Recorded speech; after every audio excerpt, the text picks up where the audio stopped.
Saya cerita sedikit tentang pertemuan saya dengan Bill Gates. Jadi saya mau mengingatkan bahwa saya ini a dreamer, saya ini pemimpi. Suatu hari Anda tahu bahwa saya di kantong saya selalu punya rumahnya Obama, rumahnya Trump, White House saya gunting, dan ternyata saya sekolah di sana gitu ya. Padahal Kamso ya, come from Deso ya. Terus saya mempunyai impian, yaitu saya gunting fotonya Bill Gates di dompet saya. Kalau ditanya sama orang-orang, ini kenapa ada foto Bill Gates di tempat kamu? Saya bilang, saya itu niat ingin makan malam dengan orang paling kaya di dunia. Gitu, waktu itu Bill Gates.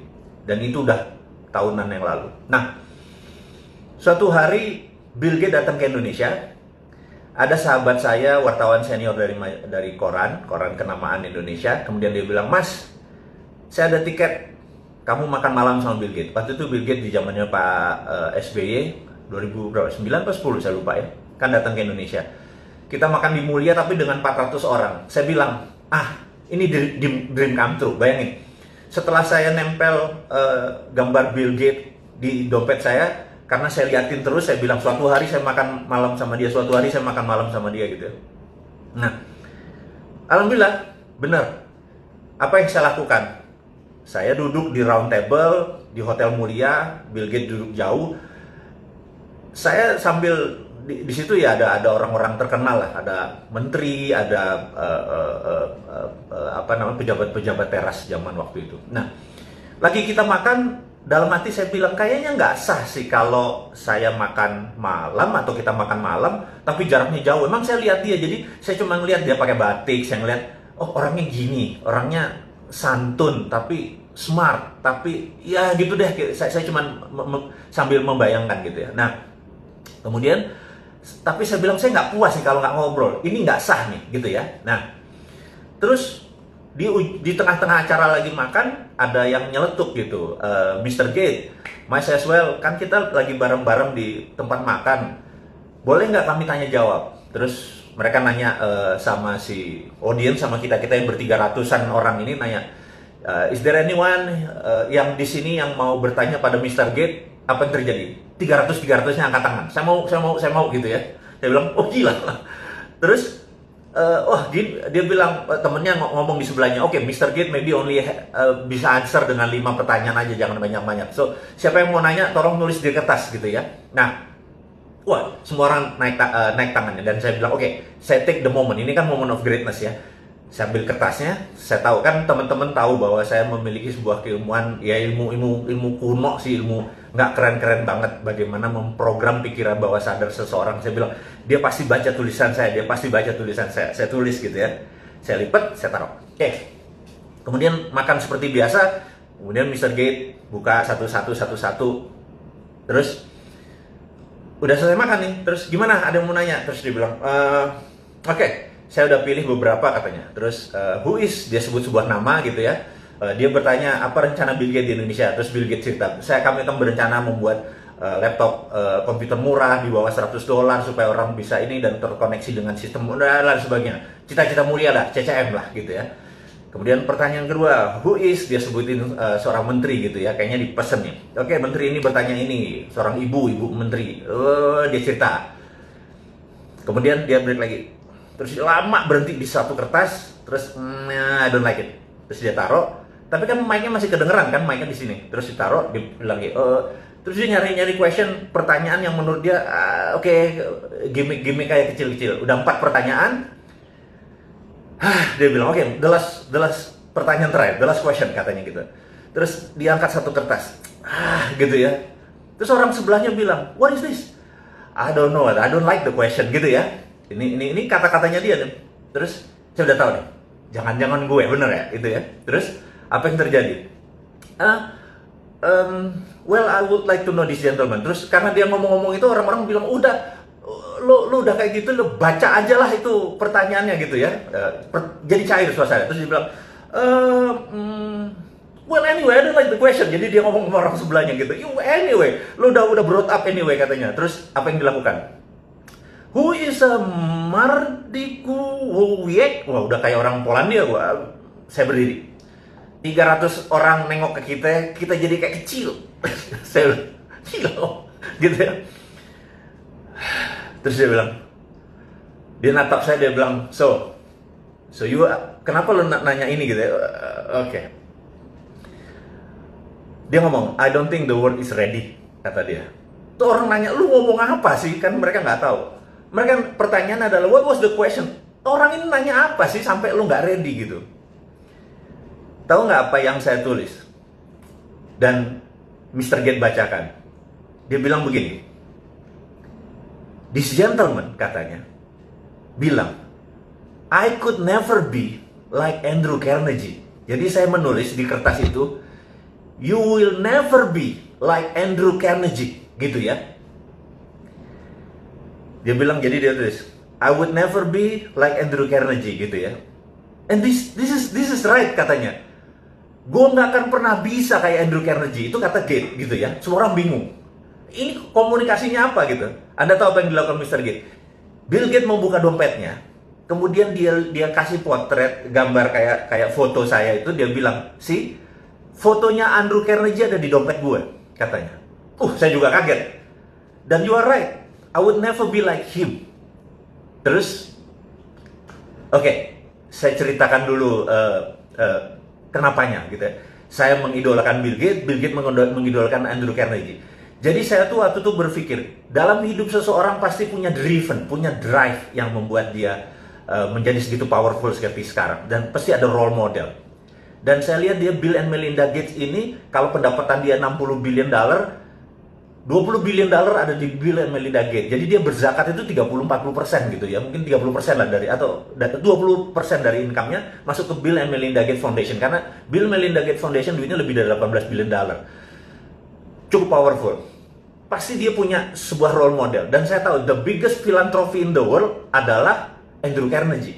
Jadi Andrew Carnegie adalah, Anda boleh cek siapa Andrew Carnegie. Di seluruh dunia Museum Andrew Carnegie itu ada, gitu ya. Anda kalau pergi ke Singapura ada, pergi ke Bulgaria ada, Anda pergi ke London Anda ketemu Museum Andrew Carnegie. Andrew Carnegie mendedicate uangnya untuk pendidikan, informasi, dan museum, koleksi-koleksi sains. Nah, Andrew Carnegie di tahun 1900 dia menjual US Steel, dia memiliki Dow Jones, dan Anda tahu Dow Jones, saya udah nggak bisa diceritain lah. Nah, ada New York Stock Exchange dan lain sebagainya. Yang jelas dia punya US Steel yang waktu dia jual angkanya $1 billion. Pada saat sekarang waktu dia menjual US Steel itu di 19 sekian itu, kekayaannya itu kira-kira 4 kali kekayaan Bill Gates saat ini. Jadi kalau Bill Gates punya berapa, katakanlah 80 billion, dia punya 4 kalinya, 320 billion. Jadi kita tahu itu duit waktu itu. Nah, Anda boleh cek di Wikipedia. Di tahun 1898, Filipina ingin merdeka dari Spanyol. Dan Spanyol waktu itu minta uang $20 billion. Filipina nggak punya uang tebusan seperti itu memerdekakan Filipina, dan Filipina minta Amerika. Amerika nggak punya uang, Federal Reserve nggak punya uang, dan Federal Reserve meminta Andrew Carnegie menebus $20 billion untuk kemerdekaan Filipina. Sahabat, apa yang dilakukan? Andrew Carnegie membayar tunai $20 billion. Sebuah negara yang dia merdekakan, tanpa sekalipun dia pernah injak tuh tanah Filipina. Jadi, ini membuktikan satu hal, bahwa swasta Amerika lebih kaya daripada negara Amerika. Dan Andrew Carnegie menjadi the biggest philanthropy yang menjadi role modelnya Bill Gates. Karena itu di dalam analisa saya, menganalisa Bill Gates, saya menebak bahwa dia pasti punya role model, gitu ya. Dan saya menebak pasti Andrew Carnegie. Saya nggak pernah tahu, tapi ini kemampuan analisis, kemampuan Sontoloyo. Yang Sontoloyo itu, saya bilang, oke, you could never be like Andrew Carnegie. Lo nggak akan pernah bisa menjadi seorang Andrew Carnegie. Dan dia bilang, you are right.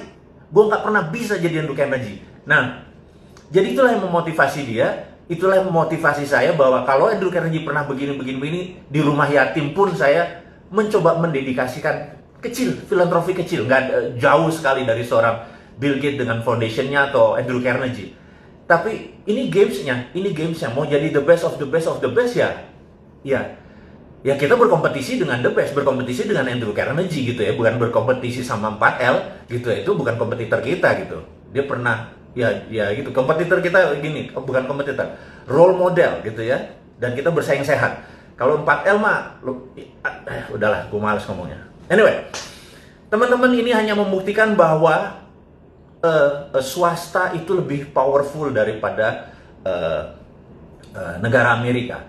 Nah, kita tahu setelah Perang Dunia Kedua, Amerika baru menggunakan printing money dengan New Deal-nya, akhirnya negara Amerika lebih kaya dari swastanya. Jadi, sahabat semua, saya cuma mengingatkan bahwa swasta Amerika tuh berkompetisinya sama negara Amerika, gitu ya. Karena itu di sana kalau sekolah tuh ada dua, sekolah Ivy League, ada Cornell, ada Columbia, ada Harvard, MIT dan lain sebagainya. Begitu lulus biasanya menjadi anteknya globalis di Wall Street atau menjadi globalis. Kalau mereka belajar di non seperti di Illinois University, apapun lah, Chicago juga nggak nyampe nih mereka ini, paling jadinya di pegawai World Bank, IMF atau bankers gitu ya. Anda harus mengingatkan ini dua ini. Nah, Wall Street ini saat ini menguasai mungkin 60% kekayaan dunia. Jadi Tencent di situ, Alibaba di situ gitu ya. Ini kita mau melihat how the world work, bagaimana cara dunia bekerja. Jadi Anda paham apa yang terjadi. Nah, sewaktu Trump menyatakan akan menutup Wall Street, itu dia mengancam globalis sebenarnya, supaya lu jangan sama Demokrat, lu sama gua gitu ya. Nah, kita itu skenarionya. Nah, kita balik ke China saat ini. Akankah terjadi perang di Laut Cina Selatan? Gitu.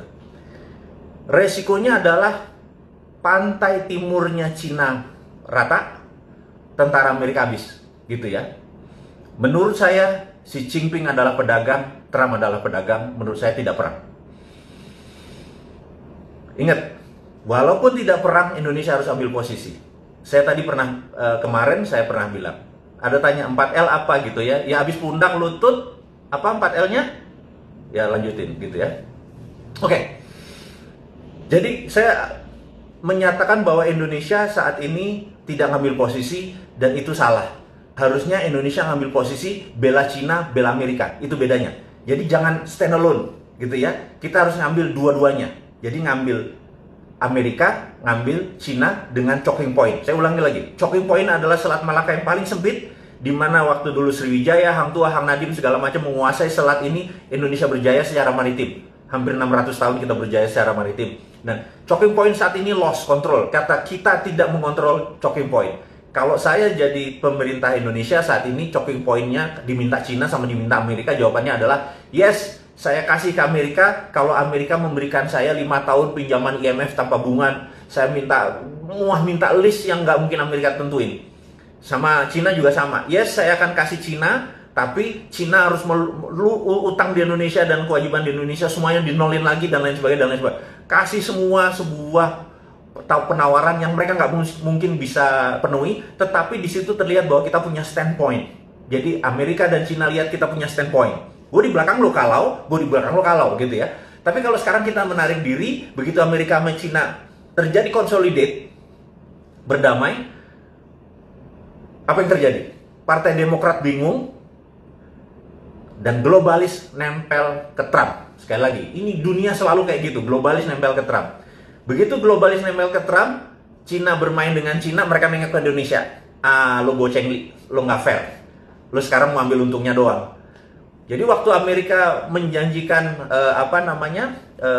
mau buat pabrik di Indonesia cuma 34, itu dia tidak dari pemerintah Amerika, itu dari globalisnya. Sabar, kita harus paham sekali ya. Anda harus tahu kapan Trump ngomong. Jadi Anda harus tahu, negara Amerika itu tidak pernah berubah misi dan visinya. Ingin menjadi polisi dunia dan mengontrol 60% kekayaan dunia. Itu nggak pernah berubah. Waktu Partai Republik yang jadi atau Demokrat yang jadi, caranya mereka berbeda.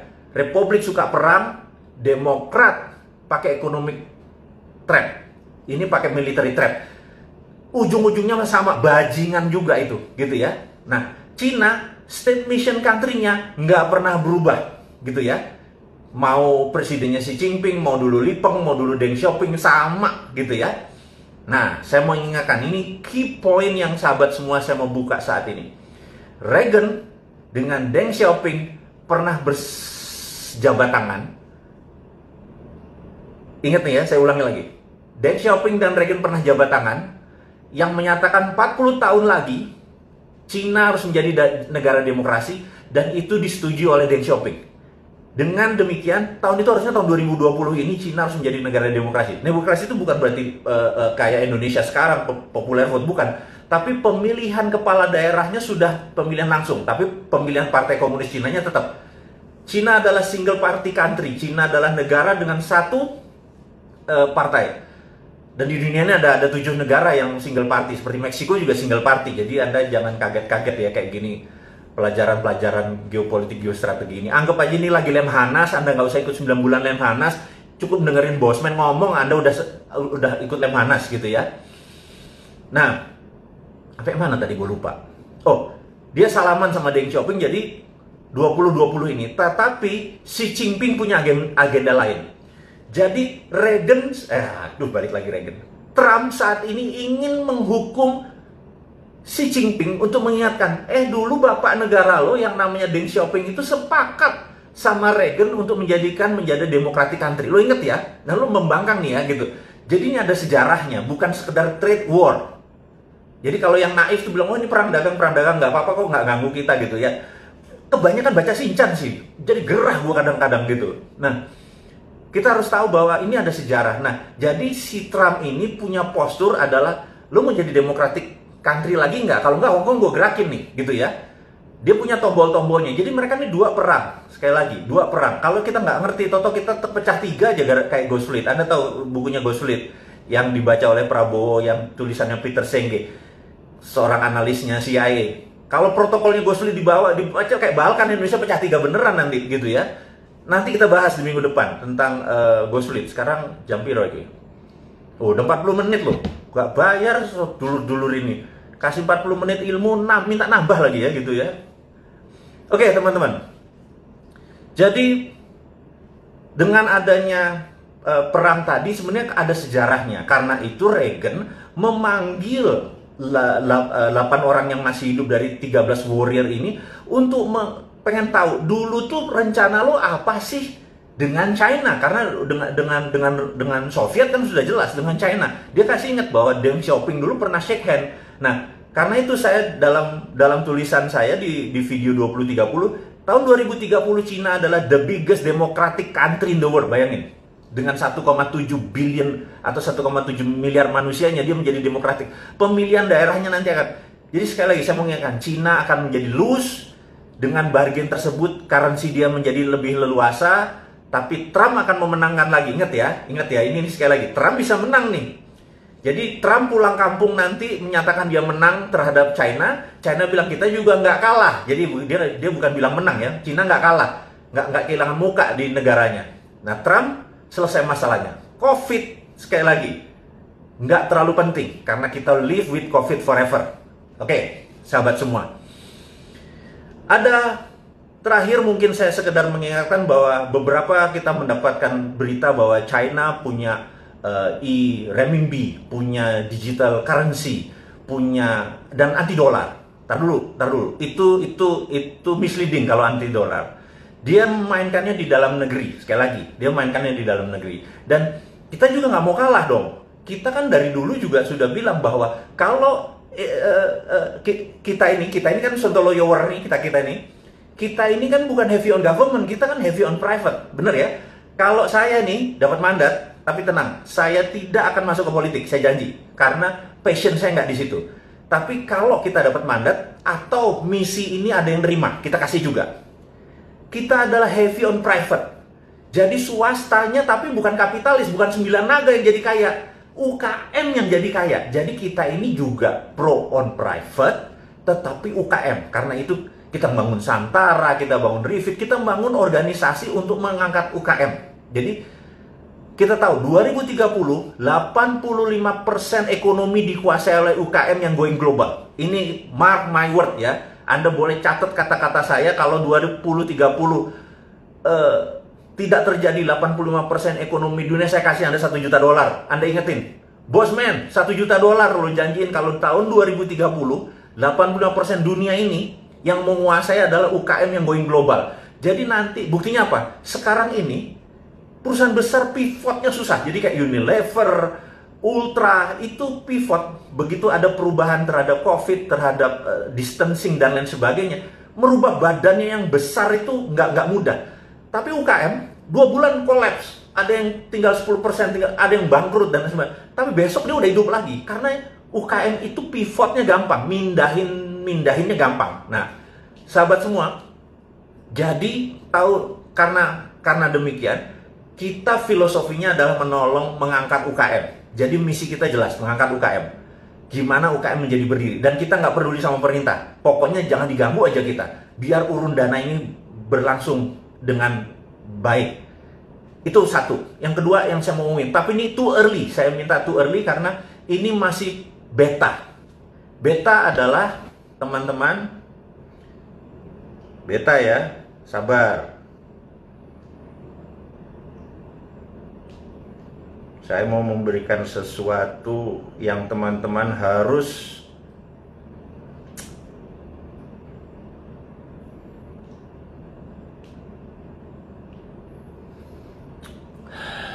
kebalik ya. Kalau kebalik nanti kita akan kasih. Oh, kebacanya kebalik ya. Oke. Tanggal 20 bulan Mei 2020 jam 20, saya atau kita bersama-sama sahabat semua akan meluncurkan yang namanya dinaran. Dinaran adalah cara pembayaran rupiah Anda. Setiap Anda masukkan rupiah, ada emas senilai rupiah Anda. Jadi kalau emas naik, rupiahnya naik. Dan setiap Anda belanjakan pakai ATM tadi, dimanapun, turun 1 juta, ya gramasinya ikut turun. Jadi untuk pertama kali dalam sejarah dunia, rupiah Anda punya underlying emas. Dan inilah menjadi terobosan. Ini sudah ada persetujuan dari semuanya, sudah akan diluncurkan. Anda jangan bangga dengan renminbi, Anda jangan bangga dengan apapun, karena ini produk tanah air. Ini membuat emas Anda nggak ada rupiah Anda tidak ada inflasinya, gitu ya. Kita buka di dinaran.id, itu cuma landing page, belum bisa buat transaksi. Nanti transaksinya ada di apps. Tapi Anda sudah boleh lihat bahwa kita nggak ada matinya sebagai pengusaha, nggak ada matinya sebagai putra bangsa untuk mengangkat derajat bangsa ini. Kita nggak peduli sama pemerintah miring ke Cina, miring ke Amerika, kita nggak peduli. Yang kita pedulin adalah dia harusnya miring ke Indonesia, miring ke putra bangsa, nggak usah terpesona dengan asing-asing itu, dan berani nggak dia, Dinaran ini, aplikasi kita ini, dipromosikan supaya mulai sekarang kita udah nggak terpikir tentang inflasi, bahkan nggak terpikir ada riba karena harus taruh bunga di deposito supaya inflasi. Ya kan, kalau Anda punya 1 miliar, Anda taruh deposito 5% bunganya, itu untuk cover inflasi kan. Stop, gunakan itu semua, pakai jaminan underlying emas. Tapi ini bukan sekedar jual beli emas. Ini adalah rupiah Anda masukin seperti halnya ATM. Anda punya duit 10 juta, masukin ke ATM, bener nggak? Nah, cuman kalau ATM kan nggak punya apa-apa. Sekarang Anda punya emas senilai menjamin tadi. Waktu Anda belanja 1 juta, ya emasnya turun. Anda diemin aja, harga emas naik, ikut naik. Itu bedanya.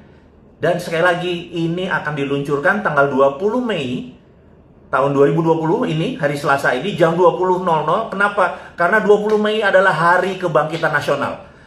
Dan itu juga merupakan di bulan suci Ramadan, di mana kita ini harus sudah masanya berdaulat.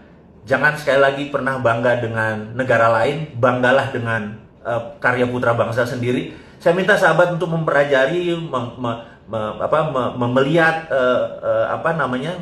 landing page ini. Kita diskusi nanti setelah ini ya, bahwa kita bukan sekedar mengkritik, kita bukan sekedar menggurui, nggak ada niatan, tetapi kita mau gandengan tangan, kita mau bersama-sama untuk menjadi sukses. Teman-teman, mudah-mudahan Dinaran ini bisa menjadi salah satu kontribusi kita yang lain lagi tentang kita membantu UKM, membantu bottom of pyramid yang saat ini nggak ada yang ngurusin, menjadi punya personal sovereign wealth fund. Negara punya sovereign wealth fund, yaitu aset-aset kita yang namanya nikel, yang saat ini sama RUU undang-undang mineral akhirnya diangkut dengan rare earth-nya sekalian, dengan uraniumnya, dengan kobalnya segala macam itu diangkut. Sementara harusnya itu kalau kita nih jadi terima mandat, stop semua pertambangan, dari penambangan itu jadiin SWF, sovereign wealth fund. Sama seperti yang rupiah tadi. Ya udahlah, daripada negara masih terlalu sibuk, yang pejabatnya masih memikirkan kantongnya dia, mungkin 7 turunan dia masih kurang cukup uangnya. Apa yang kita lakukan? Kita punya sendiri yang namanya sovereign wealth fund. Anda punya 2 juta taruh, Anda punya 1 juta taruh. Yang penting Anda sekarang tidak bergantung lagi pada bunga bank, tidak bergantung lagi pada sistem perbankan. Ini adalah banking from non-bank. Jadi ini adalah banking, tapi dari non-banking. Jadi banking tapi bukan dari bank, gitu ya, dari dinaran. Ini breakthrough, ini mengagetkan banyak teman-teman di dunia OJK dan BI. Tapi ini adalah untuk kita semua, gitu. Ini adalah karya anak bangsa. Sahabat semua, akhirul kalam, saya tidak mau menahan Anda lama lagi karena sebentar lagi yang di Indonesia bagian tengah sudah akan buka puasa, yang di Indonesia bagian barat sudah siap-siap buka puasa. Selamat bergosip mengenai dinaran. Saya sekedar mengingatkan bahwa bagi mereka yang ingin membeli buku dan lain sebagainya, lihat di IG, di Jual Vision 2030 ada di IG, Road to Billionaire ada di IG, dan dinaran.id Anda pelajari landing page-nya, bukan untuk transaksi, tapi tanggal 20 bulan Mei 2020 jam 20, jam 8 malam, setelah habis taraweh kalau bisa, Anda lihat apa yang akan kami luncurkan, akan kita luncurkan. Ini milik kita bersama, bukan milik saya, ini milik Anda semua, toh harta-harta Anda, emas-emas Anda juga. Saya cuma membuat sistem yang membuat kita ke depan menjadi berdaulat. Sahabat semua, terima kasih atas perjumpaan hari ini. Sukses buat Anda semua, semangat buat Anda semua. Wassalamualaikum warahmatullahi wabarakatuh.